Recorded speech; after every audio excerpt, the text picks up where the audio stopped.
Bon, je crois qu'il est exactement l'heure de commencer. Bonjour à tous, merci d'être encore là. Je vois que les amphis dans lesquels ce cours a lieu se rétrécissent au fur et à mesure du temps. Heureusement, le cours va finir dans relativement peu de temps. Donc, je pense que vous connaissez peut-être cette pièce de Boris Vian qui s'appelle... comment s'appelle cette pièce ?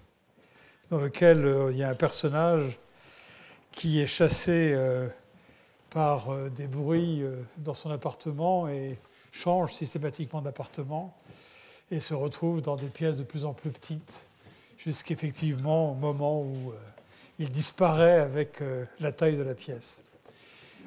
J'ai oublié le titre de cette œuvre majeure. On n'est pas dans ce cas-là. Mais revenons à l'économie et on a aujourd'hui un thème qui est extrêmement important. D'une certaine façon, on peut même penser que c'est le thème qui, au cours des années, a façonné la réflexion sur le développement. L'aide publique au développement, en fait, est même presque la naissance de l'économie du développement. Le concept est né il y a longtemps, lors du discours d'intronisation de Harry Truman, en 1949. Truman a indiqué qu'il était extrêmement important, au lendemain de la guerre, et presque au début de la guerre froide, d'apporter un soutien aux pays qu'il a qualifiés à cette époque de sous-développés. Et c'est là que commence cette littérature sur le sous-développement, puis le développement. Et Truman donc insistait sur la solidarité qui devait exister entre pays développés et pays en développement. Et depuis, c'est un thème qui a été toujours au centre de la réflexion sur le développement, dans la mesure où, effectivement, c'est la question pour les pays riches qui se pose vis-à-vis du soutien ou vis-à-vis de l'action qu'ils peuvent mener auprès des économies en développement. Aujourd'hui, il y a un débat qui est relativement vif. Je dis aujourd'hui, en fait, ce débat a eu lieu assez rapidement après l'apparition de politiques d'aide publique au développement conséquentes, dès les années 60, 70 même, début des années 70, il y avait des critiques très fortes à l'aide publique au développement, essayant de montrer qu'en fait, c'était quelque chose qui était... c'était un oxymore, ça n'était pas qualifié d'oxymore à l'époque, mais on pourrait le qualifier aujourd'hui d'oxymore en disant que l'aide au développement, en fait, n'aide pas le développement. Et c'est plutôt un facteur négatif de développement. Cette idée a été reprise à plusieurs moments depuis les années 50, mais aujourd'hui, il est exact qu'il y a un certain nombre d'avocats qui plaident contre l'aide publique au développement, qui pensent que c'est une institution qui n'est pas bonne et qui gêne plutôt qu'elle encourage le développement. Et donc la question posée dans ce cours est une question qui est une question d'actualité. Les objectifs et les contraintes de l'aide au développement sont relativement faciles à comprendre. L'objectif, c'est qu'on essaye de compenser les pays en développement pour leur faible capacité de financement des biens publics, de biens qui sont nécessaires au développement. On en a vu des exemples la semaine dernière. J'ai parlé de la capacité limitée à lever des impôts dans les économies en développement. J'ai parlé de la capacité limitée à financer des dépenses publiques du type éducation, du type santé, du type infrastructure, etc. Donc, de ce point de vue-là, si les pays en développement peuvent recevoir, au moins pour un certain temps, de l'aide de la part de pays plus favorisés, il est évident que ça peut leur permettre de construire la base sur laquelle ils pourront, à partir d'un certain moment, se développer de façon tout à fait autonome. Mais il y a besoin de les aider pendant un certain temps jusqu'à ce qu'ils puissent obtenir cette autonomie. Et c'est cette faible capacité qui justifie l'aide publique au développement, qui émane des gouvernements de pays plus riches. Quand on parle de gouvernement de pays, on parle de l'aide dite bilatérale, entre un pays développé et un pays en développement, ou bien d'organismes internationaux, et on parle à ce moment-là d'aide multilatérale, puisque ces organismes internationaux collectent des fonds à partir des pays membres qui sont les plus aisés et redistribuent ces fonds aux économies en développement qui sont aussi membres de ces organismes. La Banque mondiale est probablement le plus connu d'entre eux, mais il ne faut pas oublier toutes les banques régionales de développement, la Banque africaine, la Banque asiatique, la Banque latino-américaine ou interaméricaine de développement, etc. Et un autre organisme aussi, évidemment, extrêmement important, ce sont les Nations Unies, en particulier le Programme des Nations Unies pour le développement.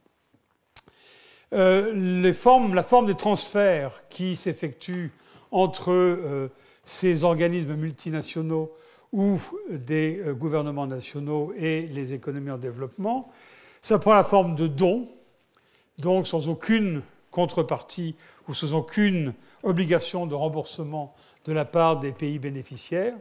Ça peut être aussi, et ça a été pendant très longtemps une forme presque dominante d'aide, ça peut être des prêts réalisés à des taux d'intérêt concessionnels, c'est-à-dire des taux d'intérêt extrêmement bas. Pour vous donner un exemple, la Banque mondiale, ou plus exactement l'Association internationale pour le développement, qui est le bras de la Banque mondiale qui s'occupe de l'aide au développement, en opposition à l'activité de la banque en tant que banque auprès d'économies à revenus intermédiaires. Cette Association internationale de développement offre des prêts qui sont d'une maturité de 30 ans à des taux d'intérêt qui sont très exactement zéro. Pas exactement zéro, il y a simplement un coût administratif de gérer ces prêts qui est de 1,5 point de pourcentage. Donc c'est vraiment très très faible. Et par ailleurs, il y a une période de grâce, ce qu'on appelle une période de grâce, c'est-à-dire que pendant les 10 premières années, le pays n'est pas obligé de rembourser. Donc ce sont des conditions qui sont effectivement extrêmement favorables pour des prêts qui peuvent être utilisés par les pays pour lancer leur processus de développement et atteindre l'autonomie dont je parlais tout à l'heure. Mais cette aide ne vient pas sans contrainte. D'une part, les donateurs peuvent avoir des intérêts économiques, politiques, dans le fait de transférer ou d'aider des pays particuliers, et on va revenir sur ce point dans un instant. Et ces pays peuvent imposer aux bénéficiaires une certaine conditionnalité de l'aide en disant on vous accorde cette aide, mais en contrepartie, on vous demande de développer tel type de politique ou de participer à telle action internationale et notamment éventuellement d'être dans un certain cercle aux Nations Unies ou ce genre de choses. Les pays donateurs peuvent aussi exiger des gages d'efficacité de la part des pays bénéficiaires et ce sont des problèmes sur lesquels on va revenir de façon un peu plus approfondie dans un instant. Autre contrainte de l'aide, l'aide publique au développement, par définition, elle va d'un État ou d'un organisme international à un autre État. C'est une affaire entre souverains, ou éventuellement des souverains multinationaux. Ceci signifie que lorsque on accorde de l'aide à un pays africain, on va transférer cette aide au gouvernement du dit pays, et ce sera la responsabilité de ce gouvernement d'utiliser l'aide, éventuellement dans les conditions qui ont été décidées avec le donateur. Alors, cette distinction est importante, parce que ça signifie que les dirigeants du pays bénéficiaire sont une sorte d'agent ou d'agence à travers laquelle passe le transfert, qui est responsable de l'utilisation du transfert. Et donc, beaucoup de choses vont dépendre, du point de vue de l'efficacité de l'aide, de la qualité de cette agence. Et on sait très très bien qu'il y a des agences de bonne qualité, il y a des agences de moins bonne qualité. Et on sait très très bien qu'une partie de l'aide peut être détournée, et même cette partie de l'aide peut être une partie majoritaire de l'aide qui est détournée par l'agence en question, c'est-à-dire par les dirigeants. Et là, on a l'une des difficultés de la gestion de l'aide qui est effectivement repose sur cette relation avec les dirigeants des pays, alors qu'une autre possibilité serait évidemment pour les donateurs de passer par d'autres organismes, par exemple des organismes non gouvernementaux, qui pourraient eux-mêmes administrer l'aide dans certains domaines dans le pays bénéficiaire. Des organismes qui pourraient être responsables de programmes d'éducation, de programmes de santé, éventuellement même de construction d'infrastructures, dans le cadre de partenariats publics-privés, des choses de ce type-là. En fait, l'aide publique ne peut pas formellement passer ou être déléguée à des organismes qui sont des organismes non souverains. Elle peut l'être seulement avec l'accord des dirigeants des pays bénéficiaires. Donc, au total, est-ce que l'aide est utile au développement ou non? Est-ce qu'elle relève simplement du politique dans le sens politique intérieur ou extérieur, intérieur dans le pays bénéficiaire, extérieur pour le cas des pays donateurs? Ça peut dépendre du politique ou de l'action ou des programmes d'activité des organismes internationaux. Ça peut dépendre aussi évidemment du politique dans les pays bénéficiaires. C'est ça qui rend cette action en faveur du développement problématique. J'ai dit au début qu'il y a à l'heure actuelle une critique assez forte de l'aide publique au développement qui est en train de faire son chemin. Et l'argument est le suivant: l'aide publique au développement est supposée aider les pays pauvres à sortir de ce qu'on appelle le piège de pauvreté. Les pays peuvent éventuellement, pour un certain temps, fonctionner un petit peu mieux, par exemple parce que le prix de leurs produits exportés s'améliore. Mais dès que le prix va retomber, la capacité du pays à continuer son processus de développement disparaît et le pays peut revenir au stade de développement insuffisant auquel il était auparavant. Donc l'aide publique pour aider les pays à sortir du piège de pauvreté est la justification qui est le plus souvent donnée. Cela étant, on est obligé de constater qu'au bout d'une bonne cinquantaine d'années d'aide publique au développement, et au bout d'à peu près 4 000 milliards de dollars dépensés au titre de l'aide publique au développement, il reste dans le monde encore énormément de pauvreté. Et certains détracteurs de l'aide publique au développement disent c'est bien la preuve que l'aide est inefficace. On a dépensé 4 000 milliards sur les 50 dernières années. Et regardez, il reste encore 20% de la population des pays en développement qui est pauvre, avec ce seuil d'extrême pauvreté de 1,25 $ par personne et par jour, et il reste plus de 40% de la population mondiale qui est pauvre lorsque l'on prend le seuil de pauvreté de 2,5 $ plutôt que 1,25 $. Donc, quelque part, cette aide ne fonctionne pas. Évidemment, cet argument est assez spécieux, parce qu'on peut dire, oui, mais s'il n'y avait pas eu l'aide, les chiffres de pauvreté que j'ai indiqués seraient peut-être encore beaucoup plus importants. Donc, c'est quelque chose qu'il faut prendre de façon très prudente comme type d'argument. Un autre argument consiste à dire, regardez, il y a des pays qui ont été capables de se débrouiller, de diminuer très fortement leur taux de pauvreté sans avoir recours à l'aide. La Chine a eu recours à l'aide dans des proportions tout à fait ridicules par rapport aux pays africains moyens. C'est vrai que la Chine a reçu de l'aide de différents organismes et de différents pays, mais quand on rapporte cette aide au produit intérieur brut chinois, c'est quelque chose qui est presque négligeable. Néanmoins, la Chine a été capable de diminuer très fortement son taux de pauvreté. Donc, cela signifierait, selon ces détracteurs, qu'on n'a pas besoin de l'aide pour croître et se développer. Un autre argument, sur lequel on reviendra rapidement un peu plus tard, quand on essaye de mettre en relation l'aide publique au développement proportionnellement à la taille de l'économie considérée, donc au produit intérieur, et le taux de croissance de cette économie sur des périodes plus longues, on se rend compte qu'il n'y a pas beaucoup de rapport. Et on comprend bien d'ailleurs pourquoi la relation n'existe pas ou est ambiguë. D'un côté, si l'aide est efficace, alors effectivement, plus d'aide va amener une croissance un peu plus rapide. Mais en même temps, on peut renverser complètement l'argument et dire, mais si la croissance est très lente, alors ce pays est très pauvre et il a besoin de plus d'aide. Et donc, on ne sait pas très bien comment se débrouiller pour essayer d'isoler les deux relations de causalité inverses que je viens d'indiquer. C'est l'une des raisons pour lesquelles tous ces travaux statistiques sont relativement peu concluants. Mais là encore, c'est un argument relativement fort, disant vous ne pouvez pas prouver ou montrer que définitivement l'aide aide à la croissance. Un autre argument utilisé par les détracteurs de l'aide, c'est le fait que l'aide a un effet pernicieux sur les institutions des pays bénéficiaires.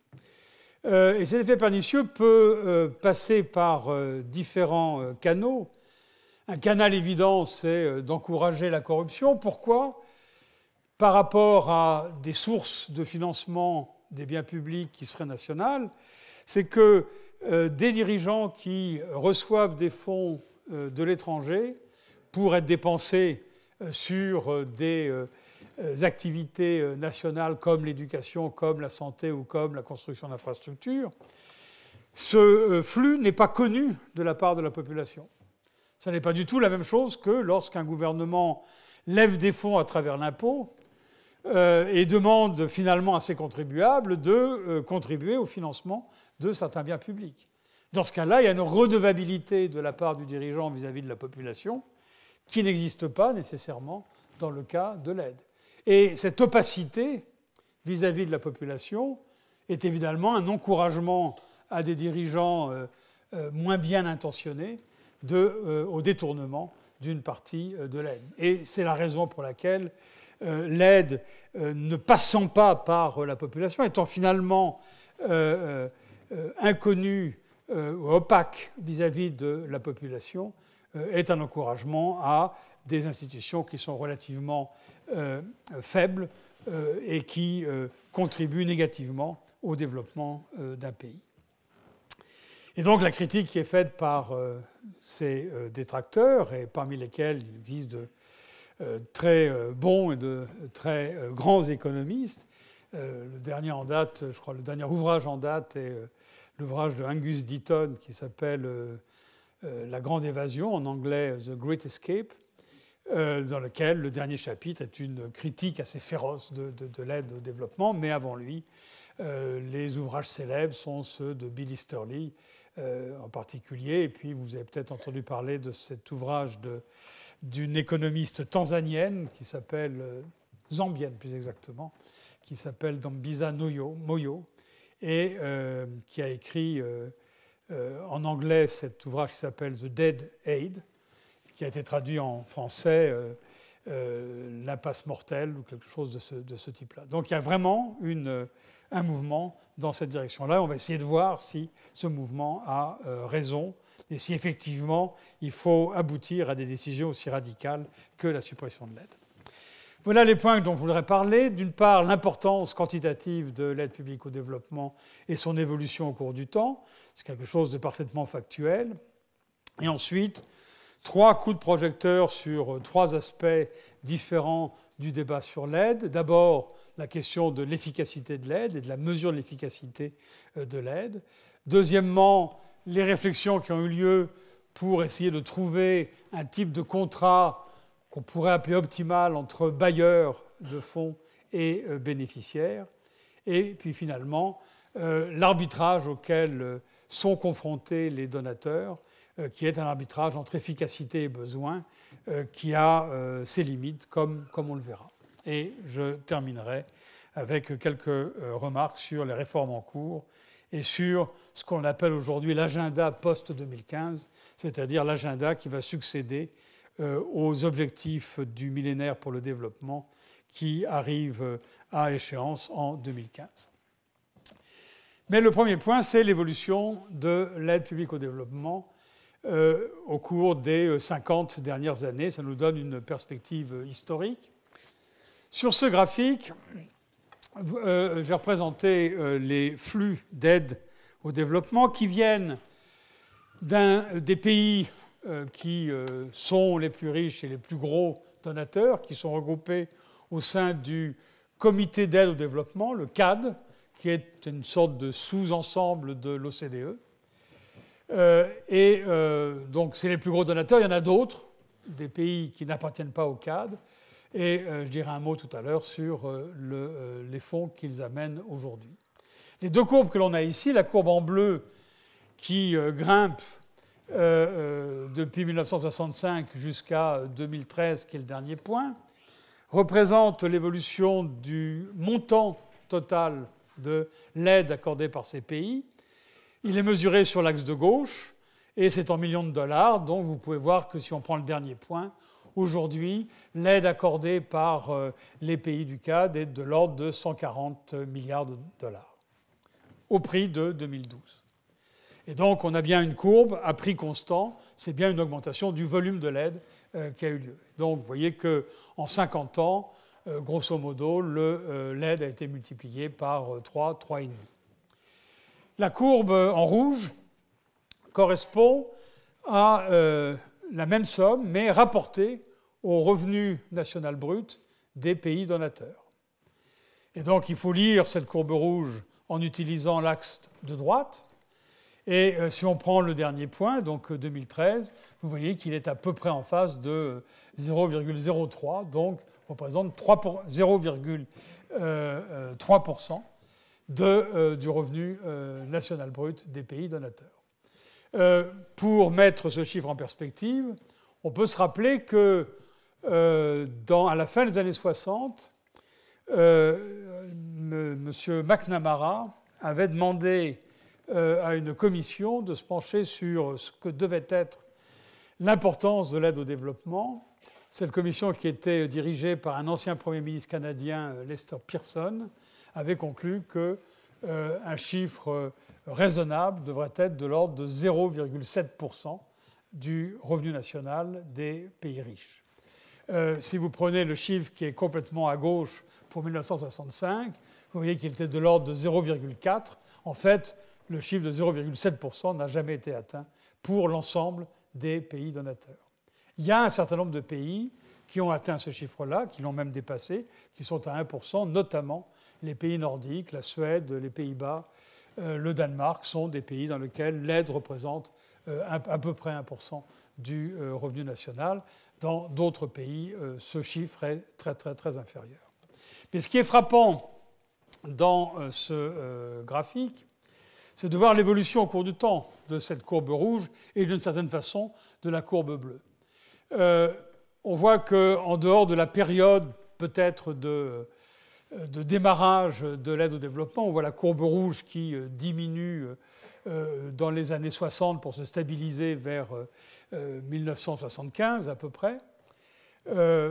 On constate qu'il y a une énorme discontinuité dans la courbe, pas une discontinuité, il y a une énorme chute dans la courbe qui a lieu en 1990.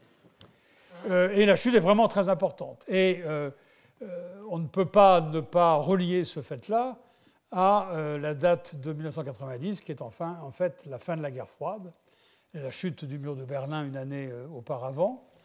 Et ceci est très important pour analyser l'aide, parce que ça montre bien que, quelque part, l'aide était accordée, était gérée par les pays donateurs à des fins géopolitiques. Et la recommandation de Harry Truman de 1949 était d'une part, oui, une solidarité entre les États-Unis et des économies qui étaient encore des économies sous le joug colonial et que les États-Unis encourageaient à devenir indépendantes, mais c'était aussi une façon de mobiliser du côté occidental un certain nombre de pays qui, sans cela, se seraient tournés vers les régimes communistes et l'Union soviétique en particulier. Et au moment où cet affrontement entre l'Est et l'Ouest disparaît, eh bien, l'une des justifications de l'aide au développement disparaît en même temps. Et on a cette chute très impressionnante de l'effort d'aide qui va de un petit peu plus que 0,3% à un petit peu plus que 0,2%. Il y a pratiquement un point de dénivelé entre les chiffres de 1990 et les chiffres du milieu des années 90. La courbe se remet à remonter après les années 2000. Et 2000 est une année importante dans la mesure où c'est aux Nations Unies ce qu'on a appelé la déclaration du millénaire qui instituait les objectifs du millénaire pour le développement. Et cette déclaration du millénaire et cette stratégie de fixer des objectifs à la communauté internationale en termes de développement était une façon pour les Nations Unies d'encourager l'aide au développement et d'arrêter l'hémorragie qui avait été constatée durant les années 90. Et on voit que, effectivement, c'est quelque chose qui a eu un certain impact puisque la courbe s'est mise à remonter. La courbe rouge se remet à remonter, la courbe bleue se met à croître un petit peu plus vite. Alors, il y a des irrégularités dans cette courbe. Vous voyez qu'en particulier en 2005-2006, on a une grosse augmentation de la courbe rouge et de la courbe bleue. De nouveau, on voit que les motifs géopolitiques de l'aide n'ont pas complètement disparu. La première pique, c'est l'effacement de la dette irakienne au moment de la guerre d'Irak. Et la deuxième, le point qui suit, en 2006, c'est encore une partie de l'effacement de la dette irakienne, et c'est surtout l'effacement de la dette nigériane, qui était aussi un point important de discorde entre le monde en développement et les pays développés. Donc, de nouveau, ces deux opérations ont été faites avec des arrière-pensées qui étaient de nature plutôt politique. Mais on voit tout de même que le trend des deux courbes est ascendant. Les choses stagnent un petit peu sur la période tout à fait récente, ce qui peut être évidemment lié au problème de la crise. Maintenant, on peut regarder ces chiffres non pas du côté des bailleurs, mais du côté des bénéficiaires. Et quand on fait ça, voilà les courbes que l'on obtient. La courbe bleue est toujours l'évolution du volume d'aide reçue. Alors, ce n'est pas la totalité des pays en développement, ce sont uniquement les pays qu'on qualifie de pays à bas revenus et de pays à bas moyen revenus. Donc, c'est le bas de la distribution des revenus des pays en termes de revenus par tête. Ça n'inclut pas des pays à haut moyen revenu, comme justement, par exemple, l'Irak. Ou d'autres pays de ce type. Et donc, la perspective est légèrement incomplète. Néanmoins, on voit bien les différents moments de l'évolution. On remarque aussi que si vous essayez de lire cette courbe bleue, le point final qui est aux alentours de 80 milliards de dollars, si vous comparez aux 140 qu'on avait tout à l'heure, vous dites, mais il y a tout de même des choses, il y a quelque chose, il y a une soixantaine de milliards qui manquent. Où est-ce qu'ils sont ? Là, il y a un phénomène qui est très intéressant, qui est le fait que l'aide déclarée par les pays donateurs ne correspond pas à l'aide reçue par les pays bénéficiaires. La deuxième, c'est ce qu'on appelle l'aide programmable, c'est-à-dire celle qui est véritablement mobilisable sur le terrain. La première comprend certains aspects de l'aide au développement, comme l'administration. Le ministère de la coopération ou du développement dans les différents pays est considéré comme de l'aide au développement. Recevoir des étudiants étrangers, payer des bourses pour les étudiants étrangers relève de l'aide au développement. L'assistance technique donnée par des experts des pays donateurs est considérée comme l'aide au développement. Et quand on prend toutes ces choses et qu'on les met bout à bout, on obtient des sommes qui sont relativement importantes, ce qui veut dire que lorsque un pays donateur déclare donner 100, ce qui est effectivement utilisable par les pays bénéficiaires est de l'ordre de 70 ou 75 dans le meilleur des cas. Là, la différence est un petit peu plus importante parce que manquent dans cette courbe bleue les pays en développement aux moyens revenus si on les inclut comme la Chine, le Brésil, le Mexique, etc., qui continuent à recevoir un petit peu d'aide. On comble, on explique de cette façon-là la différence par rapport au premier graphique. Mais là, on a de nouveau l'un des paradoxes et l'un des sujets de débat sur l'efficacité de l'aide au développement. Et puis les deux courbes vertes et marron correspondent à la même façon le pourcentage de l'aide reçue par rapport au produit intérieur brut des pays bénéficiaires. De nouveau, l'échelle est à lire du côté droit du graphique. Et vous pouvez voir, si on prend la courbe verte qui correspond aux pays à bas revenus, eh bien, le pourcentage de l'aide représente entre 2, le point le plus bas, et 4, un petit peu plus de 4, le point le plus haut, du produit intérieur. Alors, ça peut sembler quelque chose de relativement minime. Ça ne l'est pas minime. Si maintenant, au lieu de rapporter ce chiffre au produit intérieur, on veut rapporter ce chiffre au budget de l'État dans ces pays. Typiquement, le budget de l'État va être de l'ordre de 15 à 20% du produit intérieur brut. Ce qui veut dire que ces chiffres-là correspondent à une part de l'aide publique au développement provenant de l'étranger dans le budget moyen des pays à bas revenus, qui est de l'ordre de 15 à 20%.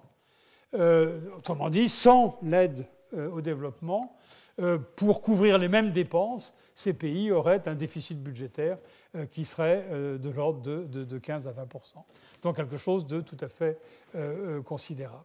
Et de la même façon, si on dit que l'aide est plutôt utilisée pour des dépenses sociales ou pour des dépenses d'infrastructure ou pour des dépenses d'investissement, il faut se rappeler que dans ces pays, la dépense d'investissement est de l'ordre de 15%, et donc de nouveau, l'aide représente une part importante de tout ceci.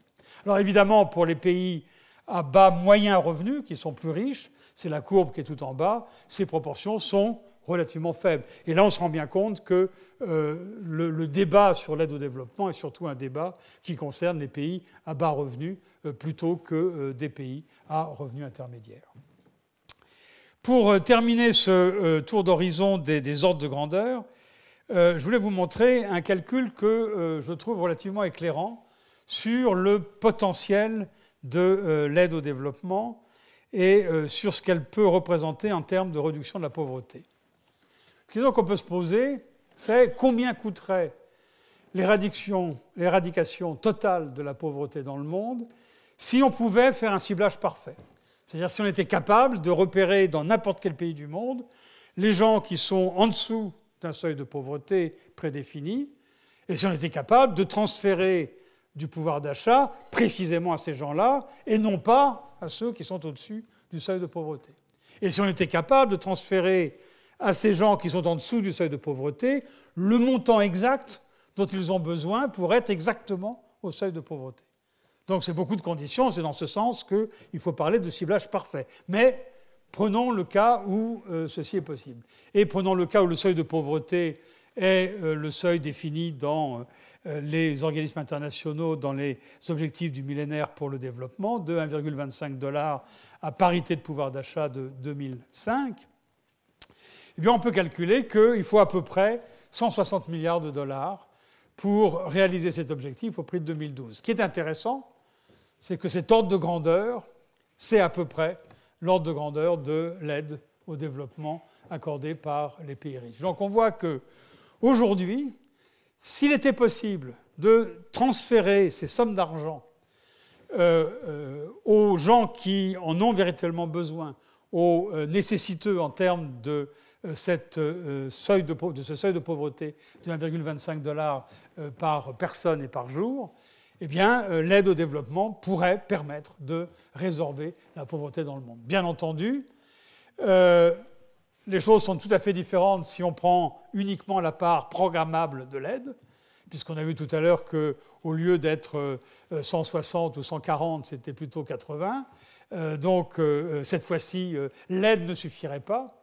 Et bien entendu, puisqu'il est impossible de faire un ciblage parfait, on peut se rendre compte que ce dont on aurait besoin pour être capable de résorber la pauvreté est certainement supérieur aux chiffres, au montant actuel de l'aide.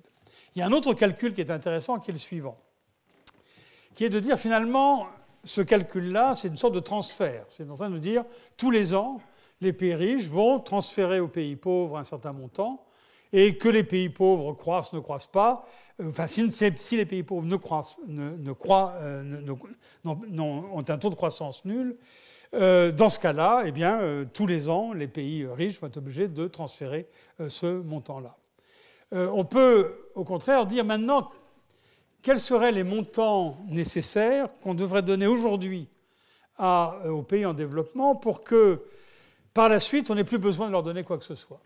Autrement dit, c'est cette somme de 160 milliards capitalisée aujourd'hui, de telle sorte qu'avec ce capital, investi dans leur économie, investi dans des opérations, dans des activités d'exportation, ou même investi sur les marchés internationaux, les pays pauvres n'auraient plus besoin de demander quoi que ce soit. Ils pourraient résorber la pauvreté uniquement en utilisant le rendement de cette somme capitalisée qui leur a été donnée. Le problème est que si on voulait faire une chose de ce type-là, la somme capitalisée représente 3200 milliards de dollars. Donc, si on veut, une fois pour toutes, dire aux pays en développement, c'est à vous de résoudre votre problème de pauvreté, on vous donne les moyens de le faire, et on veut faire un transfert une fois pour toutes, et vous vous débrouillez avec, la somme qu'il faudrait débourser de l'ordre de 3200 milliards, là on commence à avoir des montants qui sont tout à fait considérables.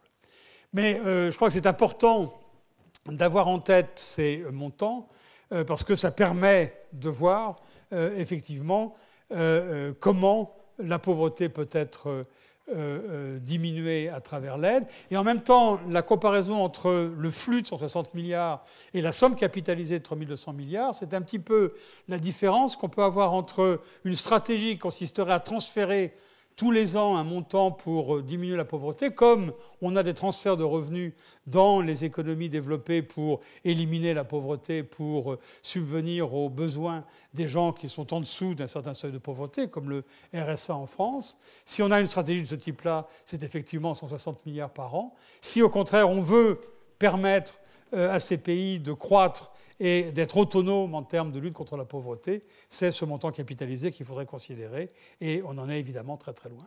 Et si maintenant on prend un autre seuil de pauvreté, plus raisonnable, de 2,5 $, évidemment, le montant à débourser devient absolument considérable. On a 1140 milliards, donc on a quelque chose qui est définitivement très très très au-dessus des montants d'aide qu'on observe.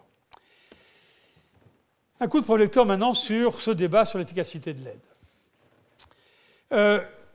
Deux rôles de l'aide l'aide peut avoir des effets sur le développement qui vont en sens contraire. Le rôle positif, c'est évidemment que l'aide permet de financer des infrastructures physiques et sociales, l'éducation et la santé, que l'aide permet de guider un certain nombre de réformes sous forme de conditionnalité. Par exemple, un pays peut recevoir de l'aide pour effectuer une réforme de son système financier, pour effectuer une réforme de son système fiscal, simplement parce que ces réformes vont demander un certain nombre d'aménagements, éventuellement des manques à gagner pendant un certain temps, et les bailleurs de fonds peuvent vouloir aider un pays à réaliser ces réformes. Tout ça, c'est évidemment un rôle positif qui ne peut que contribuer à la diminution de la pauvreté, à la croissance du pays. Mais le rôle négatif, c'est évidemment le fait qu'on peut avoir des effets d'éviction de cette aide. Et c'est ça le premier défaut qui a été souligné dans le débat sur l'aide, qui est vous donnez un peu plus d'aide, vous donnez des fonds à un pays, finalement ce pays a moins besoin de lever des impôts, ce pays a moins besoin d'épargner pour investir, et donc une réaction tout à fait normale de la part des agents ou de la part des dirigeants du pays considéré, ce sera de diminuer leur épargne ou de diminuer la taxation. Donc on a un effet d'éviction qui est 100 millions de dollars d'aide supplémentaire peuvent correspondre à un certain nombre de millions de dollars d'épargne disparue ou de taxation disparue. Alors, dans certains cas, ça peut aller jusqu'à une compensation complète, auquel cas, évidemment, l'aide sera complètement inefficace. le manque de redevabilité des dirigeants, j'en ai déjà parlé, la corruption, j'en ai déjà parlé. Il y a aussi ce phénomène qu'on appelle le syndrome hollandais, dont on a aussi parlé au moment où on a étudié rapidement le cas des pays exportateurs de matières premières. L'aide peut être considérée comme l'équivalent d'une rente en monnaie étrangère. Et cette rente en monnaie étrangère va servir à demander des produits importés. Dans ce cas-là, il n'y a pas de problème. Elle va servir à demander des produits qui ne sont pas échangeables, qui ne peuvent pas être importés. Et donc, ça va contribuer à une augmentation des prix des biens nationaux et donc va entraîner une réévaluation du taux de change réel. C'est ce qu'on appelle le syndrome hollandais. Alors, ce débat, cette question de l'aide, de l'effet total de l'aide sur le développement, tout le problème est de savoir quel est l'effet dominant. Est-ce que ce sont les effets positifs ou est-ce que ce sont les effets désincitatifs? Et le débat sur l'aide, sur l'efficacité de l'aide, c'est un débat sur le signe de l'effet total.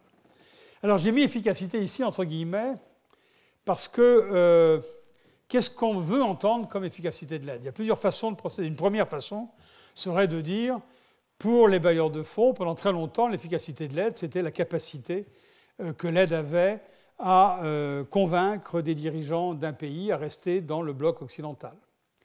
De ce point de vue-là, l'aide qui a été donnée, accaparée par les Mobutu au Zaïre, par les Abacha au Nigeria, ont été des aides incroyablement efficaces, puisqu'effectivement, elles ont permis de garder le Zaïre, de garder le Nigeria, de garder un certain nombre de pays dans le bloc occidental. Du point de vue économique, évidemment, et du point de vue social, ce n'est pas du tout ça qui nous intéresse. Si maintenant on regarde d'un point de vue économique ou social, l'efficacité de l'aide, ça peut être que l'aide contribue à la croissance, mais ça peut aussi être que l'aide contribue à des dépenses sociales plus importantes, de meilleure qualité, à un système de santé de meilleure qualité, un système d'éducation de meilleure qualité, et les effets de ces dépenses sociales sur la croissance vont mettre beaucoup de temps avant de se réaliser. Et donc imaginez qu'en donnant plus d'aide pour financer le système éducatif aujourd'hui, on va immédiatement générer de la croissance supplémentaire, c'est évidemment une illusion. Dans ces conditions-là, et on peut aussi finalement dire que l'aide, finalement, si elle permet de diminuer la pauvreté aujourd'hui, comme dans le calcul que je viens de montrer, c'est une aide qui est formidablement efficace. Dans le débat sur l'aide, en dehors du fait que depuis la fin de la guerre froide, on oublie de plus en plus le côté strictement géopolitique, et on regarde le côté économique et social, finalement on se rend compte qu'il y a encore des ambiguïtés dans le débat, puisque on ne sait pas par rapport à quoi, avec quels critères on veut juger l'efficacité de l'aide. La plupart du temps, on regarde les effets de l'aide sur la croissance, j'en ai dit un mot tout à l'heure, les tests qu'on peut réaliser en comparant les pays, le montant d'aide qu'ils ont reçu par rapport à leur produit intérieur et leur taux de croissance ne donnent pas des résultats conclusifs. Mais, comme je viens de l'indiquer, il ne peut pas en être vraiment autrement quand on prend en compte le fait que l'aide a plusieurs composantes, que certaines composantes ont un impact immédiat sur la croissance, que d'autres composantes n'ont pas du tout d'impact, et qu'un troisième type de composante aura un impact à relativement long terme. Tant qu'on n'est pas capable de rentrer dans le détail de l'aide, des différentes composantes de l'aide dans un pays donné, c'est difficile de pouvoir conclure. Donc il y a une littérature extraordinairement importante sur ce domaine-là. Les statisticiens et les économètres s'en sont donnés à cœur joie. Je ne crois pas qu'on en tire des conclusions majeures. Une autre façon d'évaluer l'aide, c'est de regarder ce qu'elle finance. Et il y a beaucoup d'analyses des projets qui sont explicitement, qui sont supposés être financés par l'aide.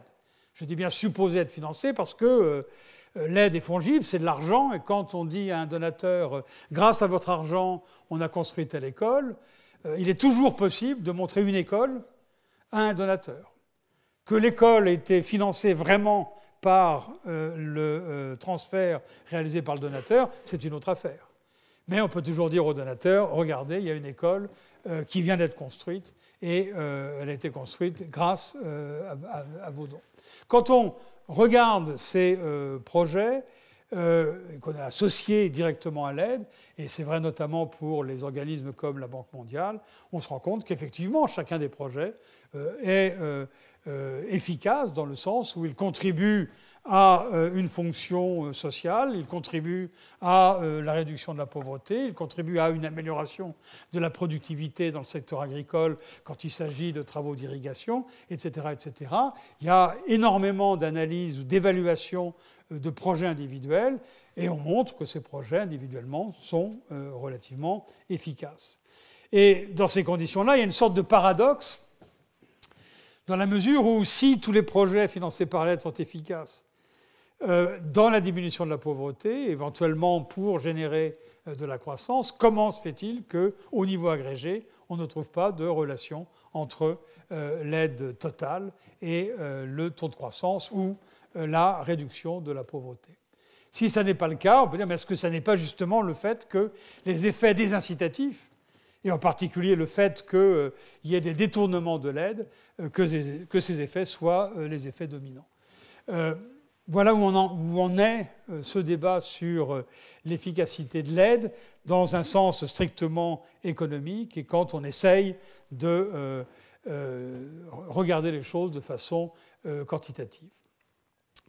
Depuis une dizaine d'années, il y a une proposition qui a fait florès, qui est toujours en usage parmi les donateurs, qui a été proposé par deux économistes qui, à l'époque, étaient tous les deux à la Banque mondiale, Burnside et Dollard, et qui, à partir de chiffres, d'une analyse statistique, ont proposé l'hypothèse et montré que l'hypothèse semblait en accord avec les données statistiques, l'hypothèse étant que l'aide accélère effectivement la croissance lorsque elle a lieu dans des pays dont la gouvernance et dont les politiques sont, entre guillemets, j'aurais dû le mettre, satisfaisantes. Autrement dit, si on est dans un pays dans lequel les institutions sont telles qu'il y a relativement peu de corruption, un pays dans lequel on n'a pas des gouvernements qui cultivent le déficit budgétaire ou cultivent la planche à billets dans leur banque centrale, des gouvernements qui n'ont pas une préférence extraordinairement forte pour un protectionnisme exacerbé. Quand on est dans des économies de ce type-là, d'après Burnside Dollard, on se rend compte qu'un peu plus d'aide signifie, sur des périodes relativement longues, une croissance un petit peu plus rapide. Alors, on voit bien, on comprend bien l'intuition qu'il y a derrière ça. Et elle a beaucoup de sens. Et la raison pour laquelle les politiques se sont saisis, ou les praticiens se sont saisis de cette conclusion, c'est le fait que ça correspond complètement à l'intuition. Si on a affaire à un gouvernement qui est tout à fait capable, transparent et efficace dans les décisions qu'il prend sur ses propres fonds, lui confier des fonds supplémentaires ne peut pas être une mauvaise affaire. Le problème de ça, c'est que d'un point de vue strictement empirique, d'un point de vue strictement statistique, le fondement de l'hypothèse de Burnside et Dollard reste extrêmement fragile. Et dans le milieu académique, même si la proposition, la recommandation est définitivement appliquée dans beaucoup de cercles qui traitent de l'aide publique au développement, parmi les académiques, les universitaires, cette hypothèse reste quelque chose qui n'est pas complètement fondé empiriquement. Et on a les mêmes remarques à faire que les remarques que j'ai pu faire sur la réflexion statistique sur l'efficacité de l'aide. Je vais revenir dans un instant à cette proposition. Mais avant, je voudrais dire un mot sur la recherche d'un contrat optimal entre bailleurs et bénéficiaires. Je viens de parler de gouvernements qui sont de plus ou moins bonne qualité, en termes de taux de gouvernance qui sont de plus ou moins bonne qualité. J'ai parlé au tout début de ces problèmes de détournement de l'aide. Ce sont des problèmes qu'on connaît relativement bien en économie. Il y a même un mot pour décrire ce genre de situation, on appelle ça les modèles principal agents. Mais pour résumer le problème, on peut le faire de la façon suivante. On a un bailleur, un donateur, qui veut promouvoir un certain résultat dans un pays bénéficiaire, le résultat étant diminution de la pauvreté, par exemple. Et le bénéficiaire, plus exactement le dirigeant du pays bénéficiaire, est lui, de son côté, libre d'exercer l'effort qu'il désire pour réaliser cet objectif de diminution de la pauvreté. Et le problème est que le bailleur ne peut pas forcer la main du dirigeant. Le dirigeant est libre, donc le terme libre est entre guillemets, il est très important, est libre de faire ce qu'il veut. Le bailleur ne peut faire qu'une seule chose, c'est essayer de trouver des incitations qui vont amener le dirigeant du pays bénéficiaire à détourner moins de l'aide ou à exercer un peu plus d'efforts pour diminuer le plus possible la pauvreté. Les solutions, elles sont tout à fait évidentes. Et c'est ce qu'on constate de façon pratiquement quotidienne dans nos sociétés. Quand on regarde, par exemple, le rapport entre un employeur et un employé, l'employeur n'est pas capable toujours de vérifier la somme d'efforts réalisés par l'employé. Qu'est-ce qu'il fait? Il dit vous allez être rémunéré sur la base des résultats que vous allez obtenir, d'une façon ou d'une autre. Ça peut être des résultats sur une très longue période, ou ça peut être des paiements à la pièce, comme ça se pratiquait à une certaine époque. Donc l'idée là, c'est de dire on va conditionner l'aide à certaines décisions à prendre de la part du dirigeant du pays bénéficiaire, et on ne déboursera la tranche suivante de l'aide que si ces décisions ont effectivement été prises. Ou bien, on peut regarder directement les résultats, on déboursera la tranche suivante de l'aide uniquement en fonction des résultats obtenus. Vous vous êtes engagé à construire tant d'écoles dans les 3 ans qui viennent, les 3 ans se sont écoulés, on regarde le nombre d'écoles que vous avez effectivement construites, on regarde le taux de scolarisation dans la dernière enquête réalisée auprès des ménages. Si on ne constate pas de progrès, à ce moment-là, on diminue la nouvelle tranche ou éventuellement on suspend la nouvelle tranche. C'est ce qu'on appelle l'aide basée sur les résultats, ou result-based aid, et c'est un thème sur lequel beaucoup de gens réfléchissent à l'heure actuelle. Le problème de la mise en œuvre d'un contrat de ce type-là, qui, dans l'absolu, serait idéal pour gérer l'aide, c'est le fait que l'observabilité des résultats, l'observabilité des décisions ou des efforts ou de la satisfaction des conditions imposées par le bailleur de fonds aux dirigeants de bénéficiaires, l'observabilité est limitée. Je disais, on vient d'avoir une enquête, on va regarder le taux de scolarisation des enfants. Ces enquêtes, elles sont faites de façon très irrégulière dans la plupart des pays. Elles sont faites de façon irrégulière, leur qualité n'est pas toujours la meilleure. Dans ces conditions-là, s'il faut attendre 5 ans avant de pouvoir regarder les résultats, on a un problème. Et puis les résultats, ils sont eux-mêmes affectés par des éléments extérieurs. Ils sont affectés par une épidémie qui peut avoir eu lieu dans un pays, ou des conditions climatiques extrêmement défavorables pendant 1 an ou 2 ans de suite. Ça veut dire qu'on a un problème d'observabilité, et appliquer une rémunération ou une punition en termes de ne pas débourser une tranche au vu de ces résultats est difficile. Et puis il y a un autre problème, c'est ce qu'on appelle le dilemme du bon samaritain. Le dilemme du bon samaritain, c'est la chose suivante. Un pays s'est engagé à un certain nombre de résultats en utilisant l'aide qu'on lui a donnée. 3 ans plus tard, les donateurs constatent que les résultats ne sont pas là. Et les donateurs disent, bon, dans ces conditions-là, on va suspendre l'aide dans ce pays. En faisant ça, les donateurs doivent être complètement conscients du fait que s'ils suspendent l'aide, ils vont probablement affecter négativement le dirigeant du pays bénéficiaire, qui va se voir privé de la partie qu'il détournait de l'aide. Mais les donateurs vont aussi pénaliser la population, parce qu'il y avait tout de même une partie de l'aide qui allait à la population. Et si le dirigeant du pays bénéficiaire anticipe que le donateur va se comporter en bon samaritain et va dire « je ne vais pas suspendre l'aide parce que je ne veux pas pénaliser la population de ce pays », à ce moment-là, le dirigeant du pays bénéficiaire n'a plus aucune incitation à satisfaire les conditions du contrat qui a été passé avec le donateur. Et ce cette diapositive résume, de mon point de vue, à peu près la problématique à laquelle on est confronté dans cette relation entre donateurs et bénéficiaires de l'aide publique au développement. C'est quelque chose de complexe et la raison pour laquelle on n'a pas encore trouvé de solution idéale est, je crois, dans ce problème d'observabilité d'un côté et ce problème d'engagement difficile ou non crédible.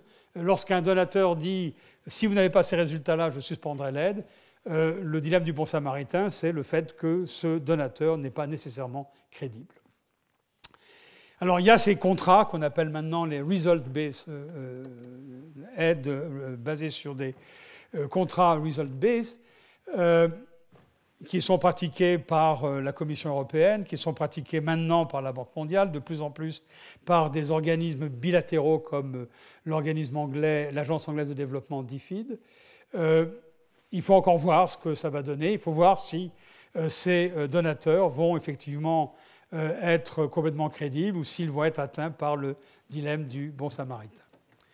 Je vais terminer avec quelques considérations sur la façon dont aujourd'hui, dans la plupart des agences de développement multilatérales ou bilatérales, les gens essayent de résoudre ce problème de l'inefficacité de l'aide et essayent de répondre aux détracteurs qui existent dans leur population en disant « mais vous gâchez l'argent du contribuable en donnant de l'aide à des pays ou à des dirigeants bien connus pour la détourner complètement, bien connus pour avoir des appartements somptueux avenue Foch à Paris ou des villas somptueuses sur la Côte d'Azur et de rouler dans des voitures non moins somptueuses. » La façon dont les agences essayent de montrer qu'elles sont soucieuses de l'efficacité, c'est simplement en essayant d'appliquer le principe de Burnside Dollar et d'allouer leur aide entre les différents pays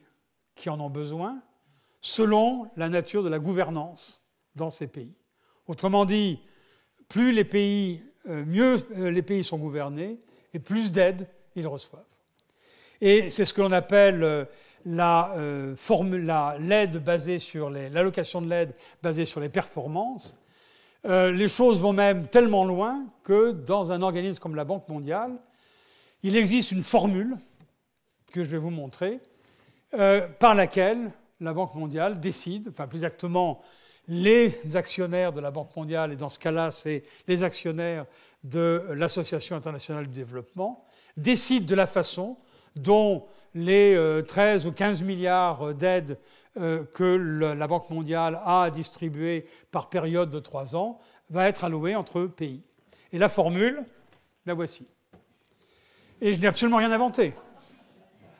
Je n'ai rien inventé, vous pouvez la trouver sur des documents de la Banque mondiale. Grand A, c'est quelque chose qui est proportionnel à ce que va recevoir le pays I. CPA, c'est ce qu'on appelle le Country Performance Assessment. Donc c'est un indice qui résume la gouvernance, la qualité des politiques qui sont pratiquées dans le pays. C'est un indice qui va de 1 à 6. Là où il y a un problème, c'est que c'est généralement les bureaux locaux de la Banque mondiale ou de la Banque africaine, la même formule est appliquée par la Banque africaine, qui établissent ces indices. Donc il y a un problème de neutralité là qui n'est pas bien résolu. GNI, c'est le revenu national brut du pays. Grand N, c'est la population. Et vous avez donc cette formule dans laquelle l'indice de gouvernance est mis à la puissance 4, et puis la pauvreté ou le revenu du pays est mis à la puissance moins 0,25, ce qui veut dire moins 0,125, un huitième. Pourquoi un huitième d'un côté, pourquoi 4 de l'autre? Ne me demandez pas. J'ai simplement vu un certain nombre de discussions très sérieuses dans lesquelles des gens disaient on ne va pas mettre un huitième, on va mettre plutôt un cinquième. Et d'autres qui disaient non, on va peut-être mettre un 12e.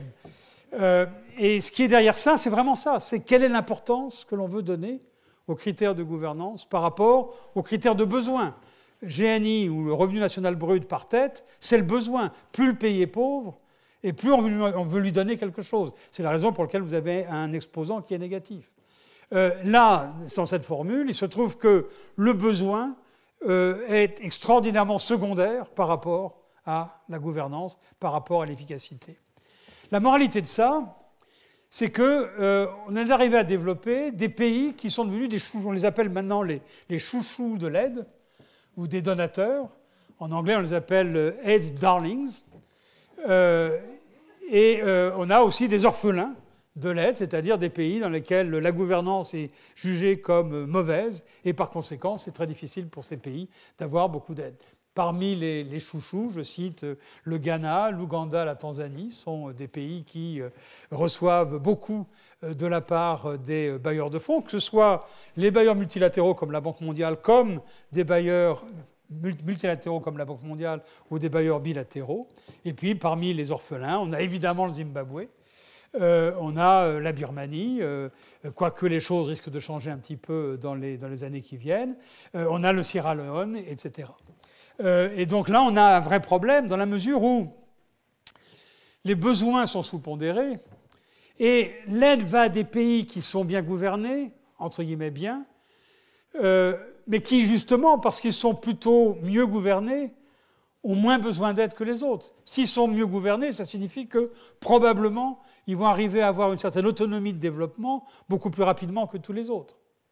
Donc, on a un processus qui, pour mettre en évidence et pour augmenter l'efficacité de l'aide et pour dire à ces mandants, regardez, on distribue l'aide de façon efficace, il n'y a pas de déperdition où le détournement est mineur, eh bien, on sacrifie les besoins d'un grand nombre de pays. Donc, il est évident que cette situation n'est pas satisfaisante. Je conclus, je vais être presque à l'heure pour une fois, presque. Qu'est-ce qui se passe aujourd'hui? Dans quelle direction est-ce que la réflexion sur l'aide au développement va? On est en train de revenir de plus en plus vers une aide qui est plutôt une aide de projet, comme elle l'a été pendant longtemps au début de l'aide, plutôt qu'une aide sous forme de soutien budgétaire. Les pays bénéficiaires, évidemment, voudraient que les donateurs ne s'immiscent pas dans leurs affaires intérieures. Et on les comprend, c'est le principe de la souveraineté. Et dans ces conditions-là, leur préférence est de dire, vous voulez nous aider, aidez-nous en nous faisant un transfert budgétaire, et nous utiliserons ce transfert comme nous l'entendons. Plusieurs agences se sont lancées dans cette direction-là. Les résultats ne sont pas très satisfaisants. Parce qu'effectivement, l'opacité de l'utilisation de l'aide est absolument totale. Et de nouveau, les mandants dans les pays donateurs ne sont pas du tout satisfaits avec cette stratégie. Donc, on est en train de revenir à de l'aide qui est centrée, ciblée sur des projets ou sur des programmes relativement importants, généraux, dans le domaine de la santé, de l'éducation ou de l'infrastructure. Mais justement, en parlant d'infrastructure, un autre phénomène qu'on a observé lié à cette notion d'efficacité, c'est le fait que de plus en plus l'aide est donnée sur des projets ou des programmes de nature sociale, et surtout pas l'infrastructure. Pourquoi? Simplement parce que dans tous les pays du monde, y compris les pays développés, on sait que c'est dans l'infrastructure que les détournements sont les plus faciles. On connaît ces histoires de routes qu'on va créer et qui n'existent pas à la fin, ou de routes qu'on crée pour aller absolument nulle part, ou de ponts qui ne débouchent sur absolument rien. Simplement, c'est pour faire des transferts à l'intérieur de... Et donc là, il y a un énorme problème, puisque ces pays ont évidemment besoin de construction d'infrastructures.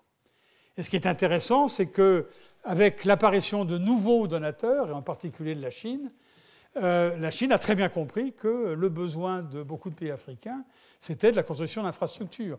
Mais la différence entre la Chine et les donateurs qui sont dans le comité d'aide au développement de l'OCDE, c'est que la Chine dit on va vous construire de l'infrastructure, mais on va construire de l'infrastructure avec nos entreprises et avec nos travailleurs. Et vous voulez une route, vous aurez une route. Vous voulez un stade, vous aurez un stade. Mais les retombées sur l'économie nationale vont être limitées, extraordinairement limitées. Et évidemment, les pays bénéficiaires ne sont pas spécialement ravis de ce genre d'accord.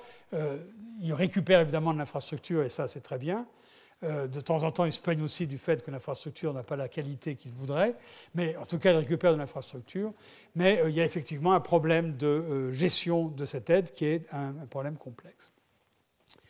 J'ai dit, on a beaucoup de tentatives à l'heure actuelle de promouvoir des contrats de type result-based, la Commission, la Banque mondiale, DFID.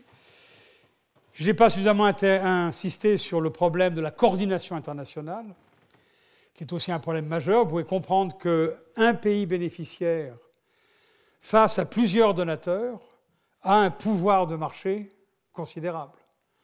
Puisque le pays bénéficiaire peut dire à un pays donateur, vous voulez m'imposer ces conditions-là, moi j'en veux pas.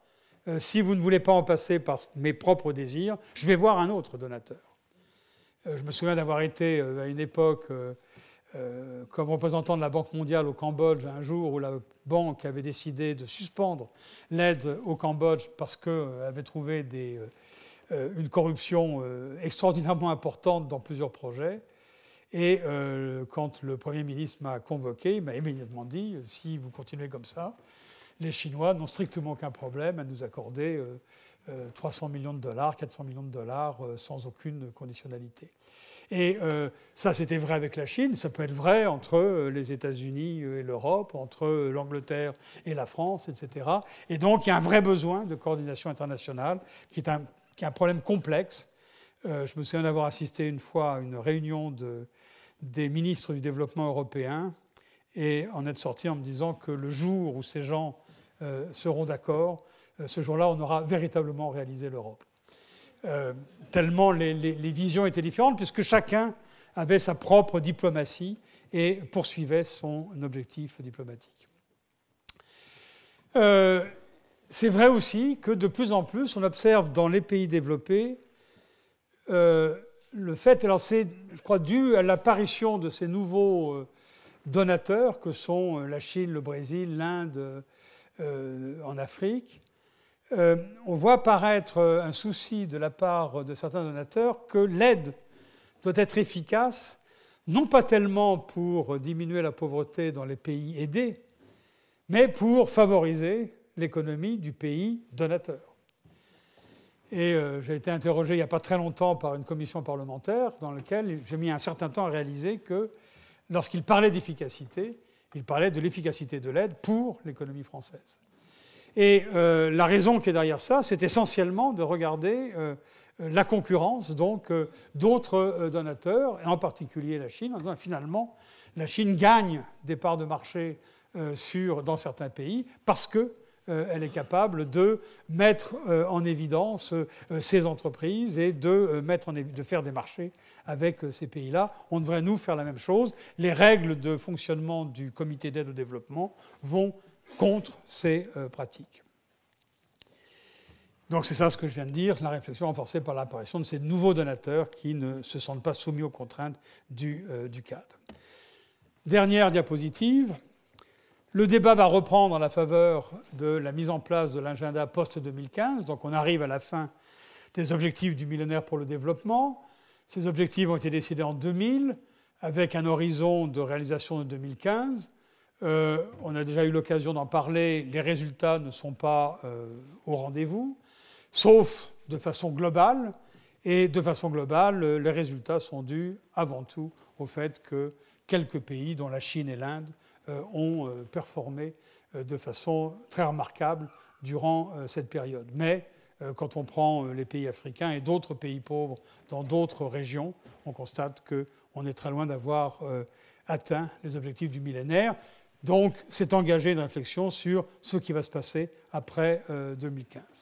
L'agenda risque d'être un peu plus compliqué parce qu'il y a une grosse pression pour que le nouvel agenda inclut des objectifs environnementaux. Et on va donc arriver sur ce débat difficile du partage du coût d'ajustement environnemental entre pays développés et pays en développement. Mais pour l'instant, il est certainement trop tôt pour dire ce qui risque de se passer. Alors au total, faut-il en finir avec l'aide publique au développement? Eh bien, il faut d'abord voir que si on devait en finir, ça causerait une crise profonde dans un grand nombre de pays, sans aucune certitude d'amélioration future. Il faut bien voir que quand vous êtes dans un pays dans lequel le revenu moyen par tête même pas le produit intérieur moyen par tête, produit intérieur brut par tête, est de l'ordre de 2 ou 3 dollars ou 2 ou 3 euros par jour et par personne. Ces pays n'ont pas la capacité de dégager des excédents qui leur permettent d'investir dans le social, d'investir dans les infrastructures pour pouvoir se développer de façon autonome. De ce point de vue-là, il est vrai aujourd'hui, comme ça a été vrai il y a une cinquantaine d'années, qu'un certain nombre de pays ont absolument besoin d'aide. Le vrai problème est celui de savoir comment cette aide doit être distribuée. Donc réformer l'aide pour essayer d'améliorer son efficacité, c'est ça le débat essentiel, mais un certain nombre de pays, pas tous, certainement pas tous, ont absolument besoin de cette aide. Et donc, de ce point de vue-là, je pense qu'aller dans un sens radical de dire supprimons l'aide publique au développement, ou aller dans l'autre sens qui a été invoqué par plusieurs grandes voix dans le domaine du développement, et en particulier par l'économiste américain Jeff Sachs, en disant qu'il faut dégager des montants extraordinaires pour permettre ce décollage. On sait qu'il y aura un gâchis épouvantable d'une grande partie de ces grandes masses rendues disponibles pour le développement, entre guillemets. Et dans ces conditions-là, on sait très très bien que ce sera quelque chose de complètement inefficace. Donc, comme très souvent dans ces grands débats, la réalité est quelque part au milieu de ces deux extrêmes. La chose qui est certaine, c'est que d'une part, l'aide telle qu'elle est pratiquée doit être réformée dans la direction peut-être qu'on a indiqué tout à l'heure avec cette notion de contrat optimal. Comment est-ce qu'on peut aller dans cette direction-là? Et puis, l'autre chose qu'il ne faut pas perdre de vue, et auquel on a déjà fait allusion dans une leçon précédente, c'est le fait que les pays riches peuvent aider les pays en développement d'autres façons qu'à travers l'aide. Alors, je ne sais pas s'il faut parler d'aide dans ce cas-là, ou plutôt peuvent ne pas entraver le développement de pays pauvres en facilitant l'accès de ces pays à leur marché, en facilitant l'accès de leurs frontières aux ressortissants de ces pays à travers l'immigration, en offrant des garanties aux entreprises qui désirent investir dans ces économies. Il y a toute une panoplie d'instruments qui permettent, sans passer par l'aide publique au développement, sans passer nécessairement par les gouvernements souverains des pays bénéficiaires lorsqu'ils sont relativement déficients dans leur façon de gérer l'aide, qui permettent d'aider au développement. Et ce serait une grosse erreur de perdre ceci de vue. Voilà, je m'arrête là pour aujourd'hui. J'ai dépassé mon temps. Merci.